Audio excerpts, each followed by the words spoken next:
हुँ।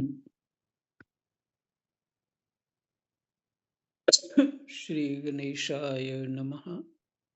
श्री सीतारामाभ्यां नमः। श्री हनुमते नमः। श्री उमापते नमः। श्री गुरुवे नमः। सब संतन की जय जय। जय जय सीताराम। राधे श्याम।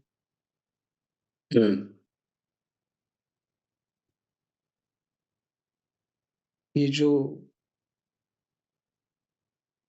हनुमान प्रसाद पोद्दार जी महाराज की टिप्पणी महाराष्ट्र के ऊपर हो रही है, और बहुत ही शास्त्र के अध्ययन बहुत अच्छा है। भगवत कृपा की गहराइयों का अनुभव है उन्हें,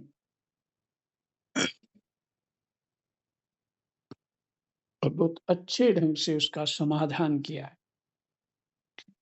हम्म, कि अपनी जो दृष्टि है, लौकिक दृष्टि से,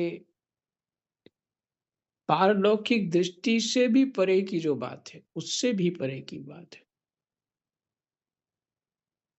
वो बात लौकिक दृष्टि से कैसे समझ आएगी। तो इसलिए भगवान की लीला को किसी साधारण स्त्री पुरुष के बराबर नहीं मानना चाहिए। मैंने उनकी क्रीड़ाओं के समान उनकी क्रीड़ा नहीं है।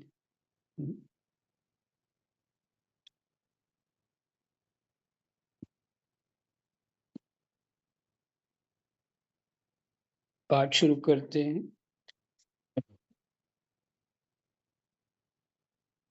कृष्णाय वासुदेवाय हरये परमात्मने प्रणतः क्लेशनाशाय गोविन्दाय नमो नमः।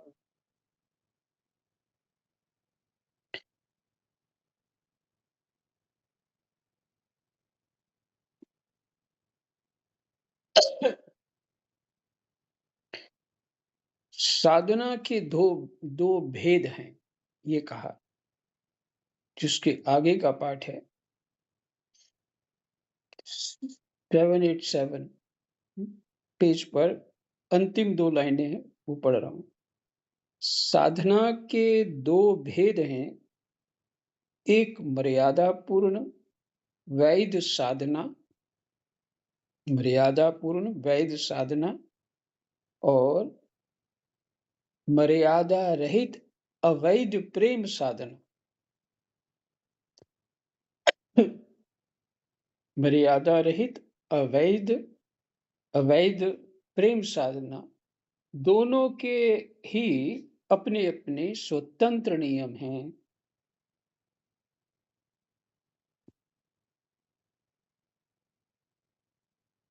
वैध साधना में जिसे नियमों के बंधन का, सनातन पद्धति का, कर्तव्यों का और विविध पालनीय कर्मों का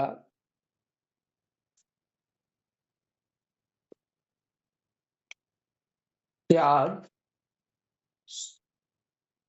साधना से भ्रष्ट करने वाला, इन सब का त्याग साधना से भ्रष्ट करने वाला और महान हानिकर है। वैसे ही अवैध प्रेम साधना में इनका पालन कलंक रूप होता है। वैसे ही अवैध साधना में इनका पालन कलंक रूप होता है। ये बात नहीं कि इन सब आत्मोन्नति के साधनों को वह अवैध प्रेम प्रेम साधना का साधक जानबूझकर छोड़ देता है। हुँ? ये बात नहीं है कि वो जानबूझ के छोड़ता है। बात ये है कि वह स्तर ही ऐसा है जहां इनकी आवश्यकता नहीं है। ये वहां अपने आप वैसे ही छूट जाते हैं जैसे नदी के पार पहुंच जाने पर स्वाभाविक ही नौका की सवारी छूट जाती है। अब नदी पार कर लिया तो नौका की क्या जरूरत है? तो ये साधन सब नौका हैं। तो वो उन साधनों से ऊपर उठ चुके हैं, माने वो साधनों से पार हो चुके हैं। ये वहां अपने आप वैसे ही छूट जाते हैं जैसे नदी के पार पहुंचने पर स्वाभाविक ही नौका की सवारी छूट जाती है। जमीन पर ना तो नौका पर, जमीन पर ना तो नौका पर बैठकर चलने का प्रश्न उठता है और ना ऐसा चाहने या करने वाला बुद्धिमान ही माना जाता है। ये सब साधन वहीं तक रहते हैं यहाँ तक सारी वृत्तियां सहज स्वेच्छा से सदा सर्वदा एकमात्र भगवान की ओर दौड़ने लग जाती हैं। इसलिए भगवान ने गीता में इस जगह तो अर्जुन से कहा है, पर जितना पढ़ा है पहले उसको थोड़ा क्लियर करने की कोशिश करते हैं। दो प्रकार के साधन बताए हैं, वैध और अवैध।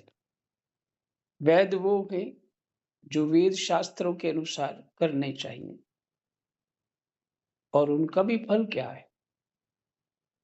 फल ये है, परमात्मा में चित्त लग जाता है।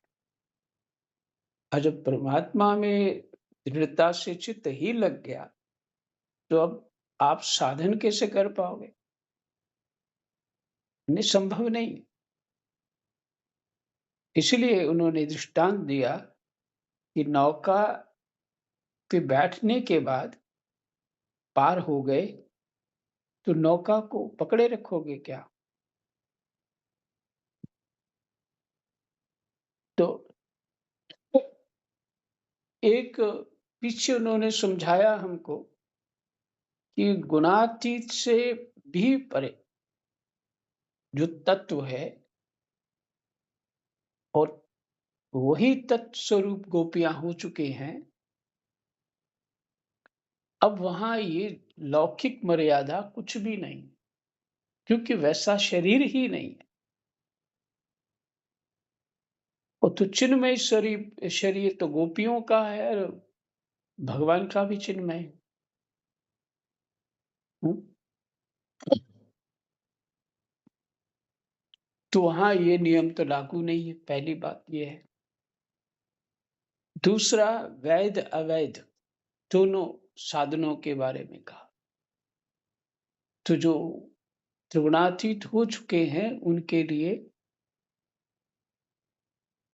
जो वैध साधन है, शास्त्रीय साधन है, उनकी आवश्यकता नहीं है। फिर भी कुछ कुछ महापुरुष फिर भी करते रहते हैं, ऐसे भी देखा गया है, करते रहते हैं वैसे। उनका कहना है आज हम छोड़ देंगे,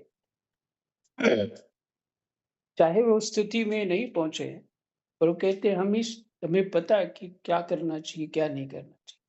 पर जो मैं इनको साधन बताता हूँ, और मैंने अगर छोड़ दिए तो ये पहले ही छोड़ देंगे, कि गुरुजी ने भी छोड़ दिए थे और ये पहले ही अपने आप को सिद्ध घोषित कर देंगे। तो वैध अवैध दो प्रकार के साधनों की चर्चा है। तो उसके लिए दृष्टांत देते हैं। किसके लिए दृष्टांत दे रहे हैं? ये सब साधन वहीं तक रहते हैं जहां तक सारी वृत्तियां सहज स्वेच्छा से सदा सदा एकमात्र भगवान की ओर दौड़ने लग जाती है। मैंने जब तक लग नहीं जाती, ये अर्थात इसका अर्थ। तो अब भगवान में चित्त वृत्तियां लग गई तो उस तरह के नियम, तो वैसे वो एक संस्कार बन जाता है, सहज होते हैं। तो उल्टे सीधे भी होते हैं जब प्रेम में जीव पहुंच जाता है। जिसे जड़ भरत जी महाराज के दृष्टांत बाबा दिया करते थे।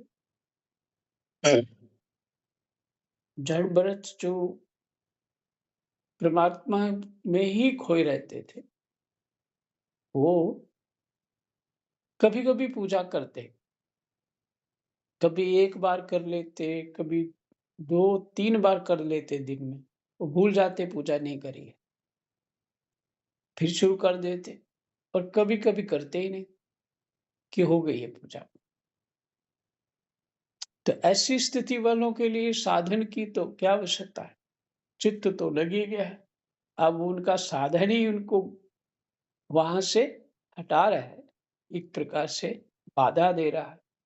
लेकिन एक संस्कार बन चुका है उनका, अभ्यास अभ्यास बन चुका है, उसी को संस्कार कहते हैं। चित्त में बैठा हुआ है, वो अपने आप ही कराता है वैसा।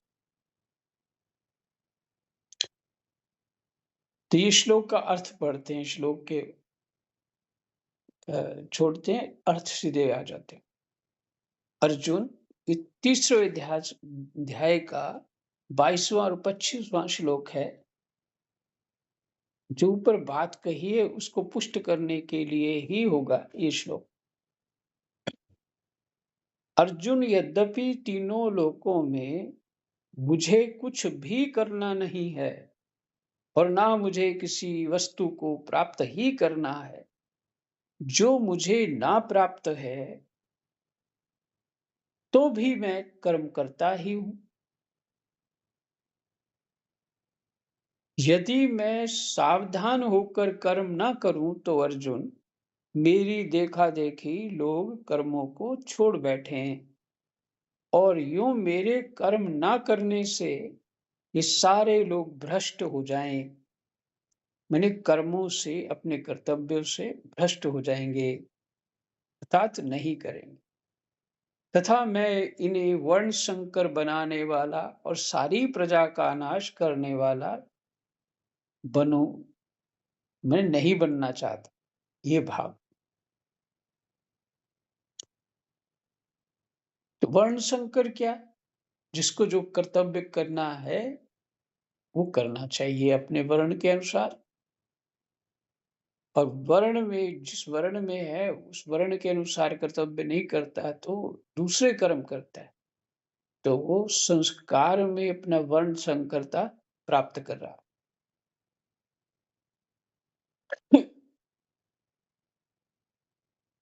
इसलिए मेरे इस आदर्श के अनुसार अनासक्त ज्ञानी पुरुष को भी लोक संग्रह के लिए वैसे ही कर्म करना चाहिए जैसे कर्म कर्म में आसक्त अज्ञानी लोग करते हैं। नहीं, ज्ञानी होकर भी कर्म कर्म करते रहना चाहिए। साधन भजन करते रहना चाहिए, भले ही उसकी आवश्यकता नहीं तो भी करते रहना, नहीं तो दूसरे भ्रष्ट हो जाएंगे।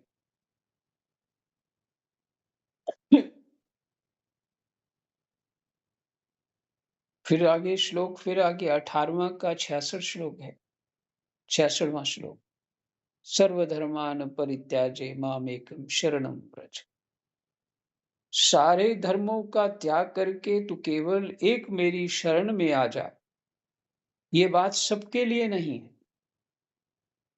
इसी से भगवान 18वें अध्याय और 64वें श्लोक में इससे सबसे बढ़कर छिपी हुई गुप्त बात सर्वगुह्यतम कहकर इसके बाद के ही श्लोक में कहते हैं।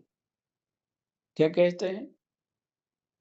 इदम ते न तपस्काय न भक्ताय कदाचन न चाश्रुषुषे वाच्यम न च न च माम य अभ्यसुति। तो अर्थ क्या किया है? भैया अर्जुन, भगवान कह रहे इस सर्वगुह्यतम बात को जो इंद्रिय विजयी तपस्वी ना हो, मेरा भक्त ना हो, सुनना ना चाहता हो और मुझ में दोष लगाता हो, उसे ना सुनाना। ने गीता जी मत सुनाना। हुँ? जो ना तपस्काय, ना भक्ताय कदाचन, जो ऐसा ना तपस्वी है, हुँ? और ना इंद्रिय विजयी है,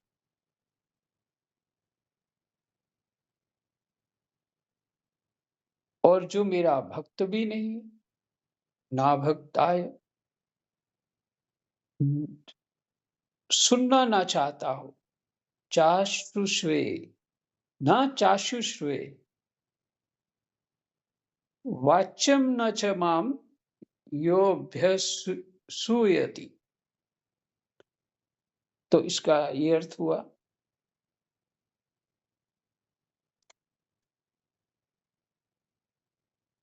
मुझ में दोष लगाता हो,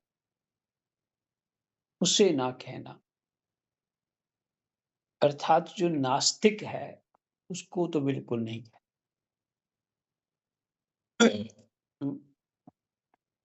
और थोड़ा बहुत जानता है, थोड़ा बहुत सुना है, इधर-उधर से समझ लिया है, वो भी वाचाल होगा, क्योंकि उसने अपने जीवन में उसको धारण नहीं किया, मात्र वाचाल होगा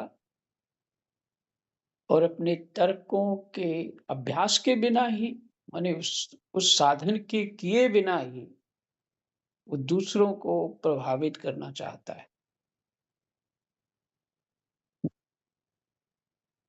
तो उसको भी नहीं सुनाना। उसे क्या है कि वो धंधा ही बनाएगा। तो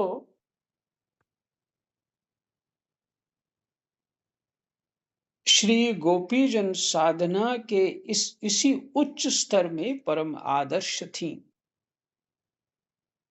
इसी से उन्होंने देह गेह पति पुत्र लोक परलोक कर्तव्य धर्म सबको छोड़कर सबका उल्लंघन कर एकमात्र परम धर्म स्वरूप भगवान श्री कृष्ण को ही पाने के लिए अभिसार किया था। उनका ये पति पुत्रों का त्याग, ये सर्वधर्म का त्याग ही उनके स्तर के अनुरूप स्वधर्म है, सबके लिए नहीं। सर्वधर्मान परित्याज्य मामेकम शरणम व्रज। हाँ, तो शरण क्या है? शरण कब प्राप्त होगी भाई? ऐसे हम दुखी राम बने हुए बैठे हुए हैं, कभी सुखी राम हो जाते हैं और दो चार बातें कहीं सुन लेते हैं, फिर कहते हैं शरण भगवान की शरण में। तो अपने मन को बहलाने वाली बात है। यदि शरण में है तो फिर सुख और दुख की अनुभूति नहीं होगी।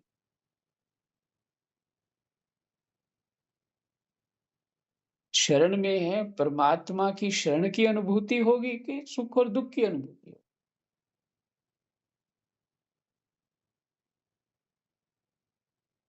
कि गोपियों के लिए है, सर्वधर्मान परित्याज्य मामेकम शरणम व्रज।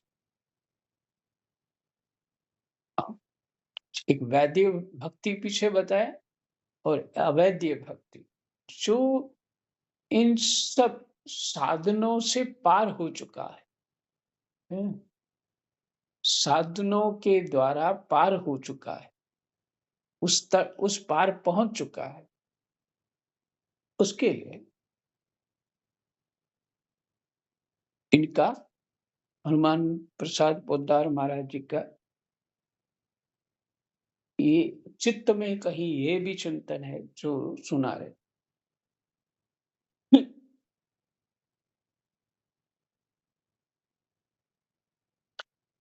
इस सर्वधर्म त्याग रूप स्वधर्म का आचरण गोपियों जैसे उच्च स्तर के साधकों में ही संभव है, क्योंकि सब धर्मों का ये त्याग वही कर सकते हैं जो इसका यथाविधि पूरा पालन कर चुकने के बाद इसके परम फल अनन्य और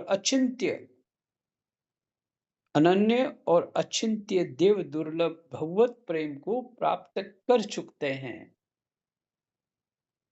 जो होगी अब पुष्टि इस बात की।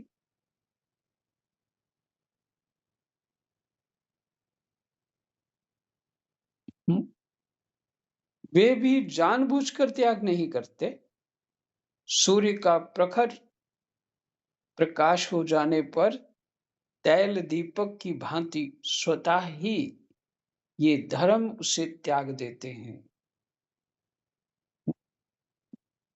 तेल में जैसे लौ जो तेल खत्म हो जाता है दीपक में, तो लौ अपने आप चली जाती है। स्वतः ही ये धर्म उसे त्याग देते हैं। ये त्याग तिरस्कार मूलक नहीं है। इन साधन धर्मों का त्याग का तिरस्कार नहीं है, परम तृप्ति मूलक, प्रसन्नता वाला है। भगवत प्रेम की ऊंची स्थिति का यही स्वरूप है।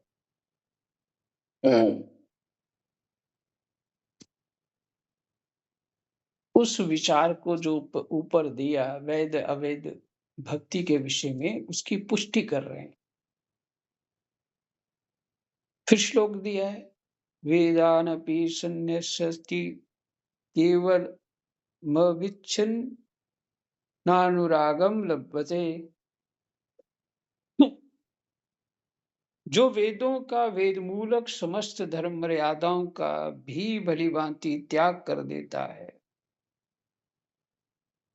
वह अखंड असीम भगवत प्रेम को प्राप्त करता है। जो वेदों का वेद मूलक समस्त धर्म मर्यादाओं का भी भलीभांति त्याग कर देता है, वह अखंड असीम भगवत प्रेम को प्राप्त करता है। अभी तो लौकिक धर्म को भी पार नहीं किया। जो सामाजिक धर्म है उसमें भी पास नहीं हुए, तो वैदिक धर्म कैसे छोड़ सकते हैं? उसमें वैदिक धर्म में पास हो जाएंगे तो फिर उसको छोड़ सकते हैं।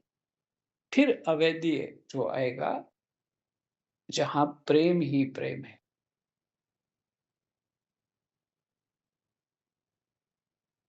उनके लिए ये शब्द हैं, जो वेदों को भी भलीभांति त्याग कर देता है, वह अखंड असीम भगवत प्रेम को प्राप्त करता है।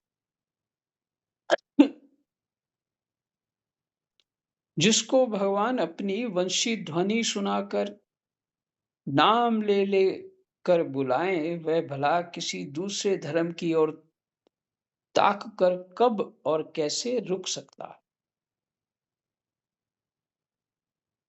अब उसका एक ही धर्म है, परमात्मा। चिंतन में के अतिरिक्त कुछ और है ही नहीं उसके पास, परमात्मा के चिंतन के अतिरिक्त।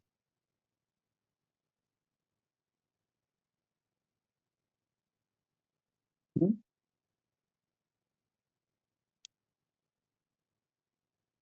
इतना चित्त लगा है भगवान जानते हैं।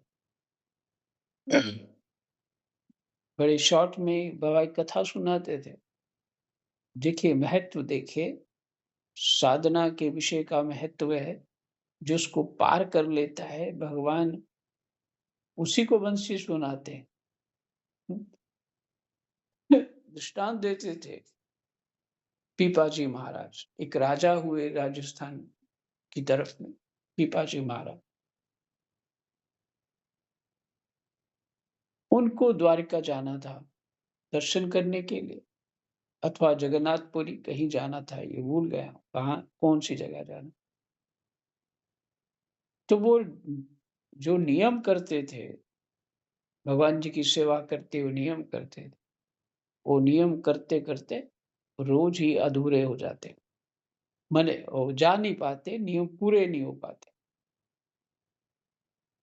तो वो जो रथ इत्यादि सजाते हैं उनको वो बोल देते रथ तैयार कर देना, कल नहीं परसों पक्का जाएँगे, सालों हो रहे थे ऐसे। एक दिन सोता ही भगवान आ गए और उसको आवाज़ दे के बुलाया। कौन-सा वो गंगा सागर था, पता नहीं कौन-सी जगह पे जाना था उसे। तो उसका जो मंदिर के आगे एक बना रहता है खुला आंगन, है ना? तो उसमें आंगन में वही जल वहीं प्राप्त हो गया और ऐसे घूमने लगा जल उसी आंगन में। और भगवान कहते लो तुम यही स्नान कर लो, है ना ये घटना। और फिर खैर वो सारी बातें लंबी हो जाएँगी, कथा बहुत सुंदर है। तो उसमें भगवान जो है स्वयं जीव को प्रेम देते हैं। जैसी उसकी चाहत होती है, भगवान वैसा प्रेम देते हैं। तो भगवान के लिए कोई ये आवश्यक नहीं है कि वैदिक भक्ति करता है कि अवैदिक करता है। तो जीव की चाह देखते हैं, मात्र चाह देखते हैं। वो विधि थोड़ी देखते हैं, विधि तो सिर्फ हमारा चित्त जो है, वो लग जाए इसके लिए विधि है।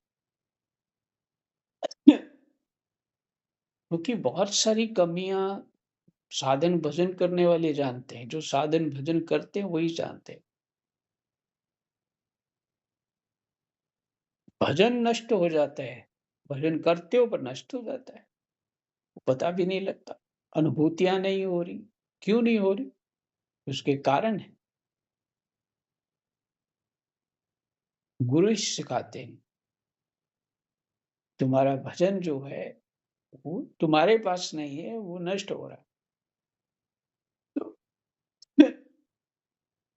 ऐसी बहुत सारी विधियाँ होती, मांत्रिक, तांत्रिक विधियाँ होती हैं, वो इसीलिए गुरु लोग बताते हैं, भूत शुद्धि करो, हुँ,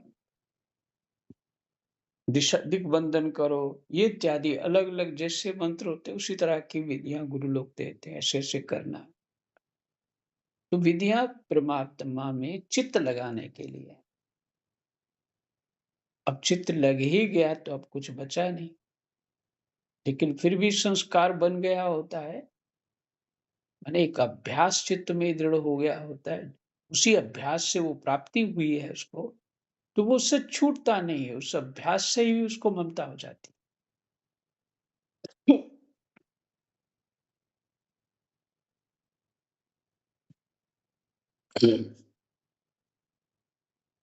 तो जो वैद्य भक्ति के पूर्ण होने पर वैदिक भक्ति अपने आप ही छूट जाती है। तो अवैद्य शुरू होती है।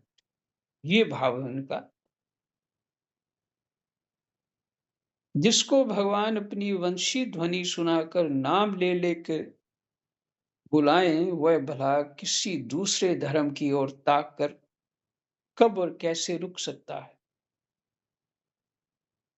रोकने वालों ने रोका भी, परंतु हिमालय से निकलकर समुद्र में गिरने वाली ब्रह्मपुत्र नदी की प्रखर धारा को क्या कोई रोक सकता है? वे ना रुकी और नहीं रोकी जा सकी। जिनके चित्त में कुछ प्राक्तन संस्कार अवशिष्ट थे, वे अपने अनाधिकार के कारण सशरीर जाने में समर्थ ना हुए।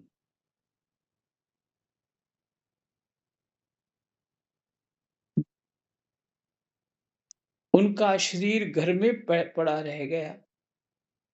भगवान के वियोग दुख से उनके सारे कलुष धुल गए।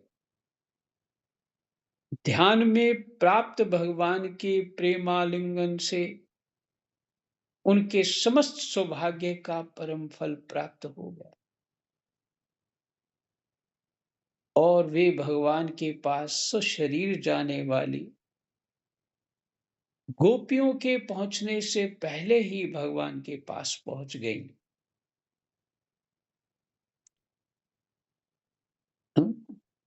प्राक्तन संस्कार जो ही पुराने अभी संस्कार शेष रहते थे, उसके कारण ऐसा हुआ। वो पहले पहुंच गई, भगवान में मिल गई। यही शास्त्र का प्रसिद्ध सिद्धांत है कि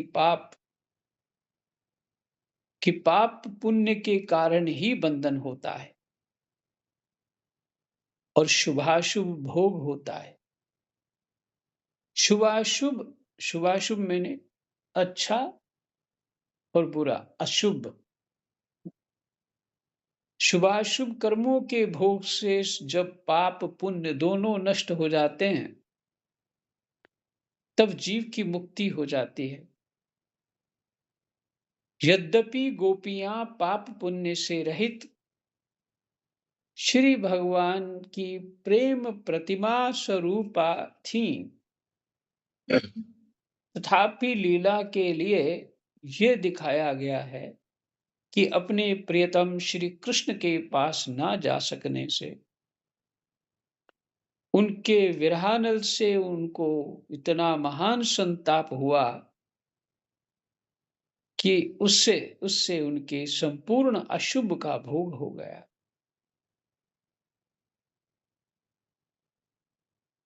जो पाप था उसका भोग हो गया, मैंने दुख हुआ और वो शुद्ध हो गई।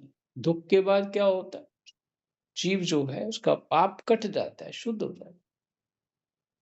तो उनके समस्त पाप नष्ट हो गए और प्रियतम भगवान के ध्यान से उन्हें इतना आनंद हुआ कि उससे उनके सारे पुण्यों का फल मिल गया। ये पीछे भी कह चुके हैं। इस प्रकार पाप पुण्यों का पूर्ण रूप से अभाव होने से उनकी मुक्ति हो गई। चाहे किसी भी भाव से हो, काम से हो, क्रोध से हो, लोभ से हो, जो भगवान के मंगलमय श्री विग्रह का चिंतन करता है, उसके भाव की अपेक्षा ना करके वस्तु शक्ति से ही उसका कल्याण हो जाता। फिर से सुनिए, भाव की अपेक्षा ना करके वस्तु शक्ति से ही उसका कल्याण हो जाता है। यह भगवान के श्री विग्रह की विशेषता है। भाव के द्वारा तो एक प्रस्तर मूर्ति भी परम कल्याण का दान कर सकती है। बिना भाव के ही कल्याण दान भगवत विग्रह का सहज दान है। बिना भाव के ही कल्याण दान भगवत विग्रह का सहज दान है। ये 2 लाइनें मेरे को भी समझ नहीं आई, इसको मैं थोड़ा देखूंगा। बात तो खैर वही होती, और बात घुमा के लिखी होती है तो समझ नहीं आती उस समय।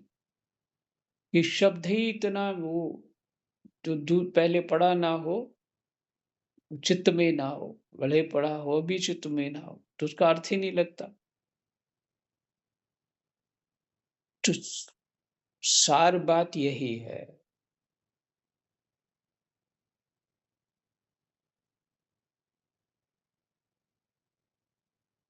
कि पाप और पुण्य से शरीर मिलता है, और जब पाप दुख भोगने से नष्ट हो जाता है और सुख भोगने से पुण्य नष्ट हो जाता है। और जब पाप की बारी आती है और दुख लगता है, और तब ऐसा लगता है कि दुःख के अतिरिक्त संसार में मेरे लिए कुछ तो और है ही नहीं और इसी से मैं मर जाऊँगा। और जब सुख आता है, और तब तो ये विचार होता है, बस पूरा जीवन ऐसा मेरा चलेगा, और मैं सदा सुखी रहूँगा। ये दुनिया पागल है, बेवकूफ़ है, दुखी रहती है। बस मैं ही ठीक हूँ। तो ये दोनों नष्ट हो जाते हैं जब, तब जीव शुद्ध हो पाता है, सुख और दुःख। हुँ, और चित्त जो परमात्मा में गोपियों का लगा हुआ था, चाह हुई, तो उनका सुख-दुःख कैसे नष्ट हुआ? भगवान के विरह से जो विशेष दुःख हुआ,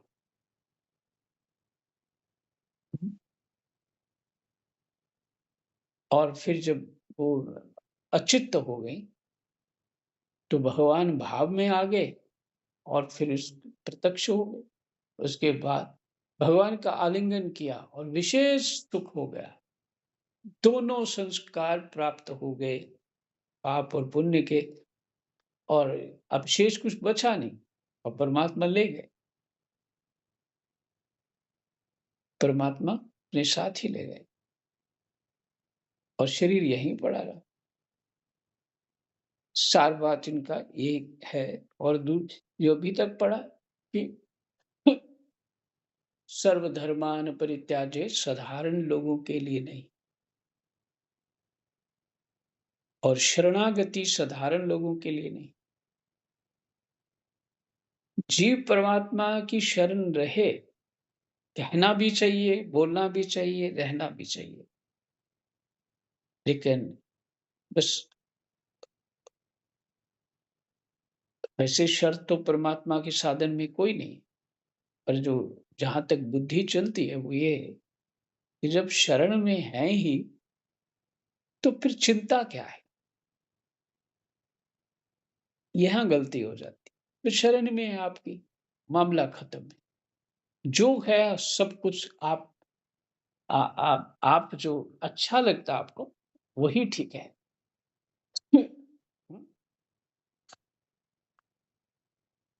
तो क्या नाम उनका, विवेकानंद जी के गुरुजी स्वामी रामकृष्ण परमहंस, उनको गले में कैंसर था और बहुत दर्द रहता था, काँपते थे, और उसके कारण वो ऊँ दिन-रात करते भी रहते थे। और इतने उच्च स्तर के भक्त थे, सब जन जानते हैं उनको।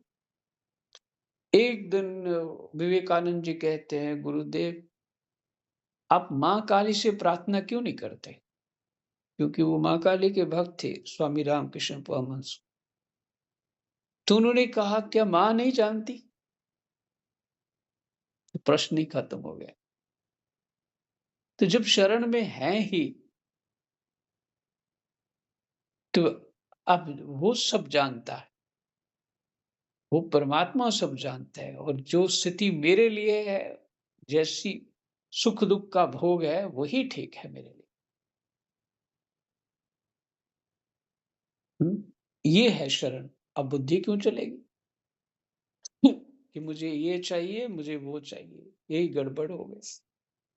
जय जय सीताराम, राधे श्याम, कृष्णाय वासुदेवाय,